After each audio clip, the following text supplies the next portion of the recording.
আসসালামু আলাইকুম মালয়েশিয়ান প্রবাসী ভাইরা। সবচাইতে বড় কথা হলো একটা জিনিস ধন্যবাদ দেই আপনাদেরকে, সেটা হলো কাজে এবারকার ঈদে ভাই মালয়েশিয়ান প্রবাসীরা মানে হাফ কেজি 1 কেজি মাংসের জন্য ভাই মসজিদে দাঁড়া থাকে নাই বা মালয়েশিয়ান নাগরিকদের কাছে যায় নাই। এটা খুবই ভালো লাগছে, কারণ আমি 2-3টে মসজিদে ঘোরাফেরা করছি, কিন্তু বাঙালি ভাইয়েরা বা প্রবাসী ভাইয়েরা কোনো মসজিদে ওই মাংসের জন্য দাঁড়া থাকে নাই।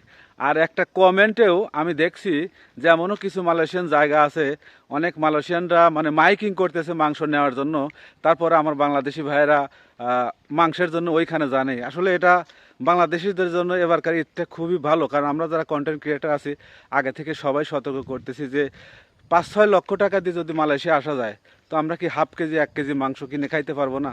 তো এবার যে সবাই জানে মাংসের জন্য, আলহামদুলিল্লাহ খুবই ভালো লাগছে। আর ভিডিওটা শেয়ার করে দিয়ে সবাইকে জানার সুযোগ করে দেবেন যে আসলে আমার বাংলাদেশি ভাইয়েরা এবার মাংসের জন্য কারো কাছে বা কোনো মসজিদে জানায়। ধন্যবাদ, ভালো থাকবেন, আল্লাহ হাফেজ।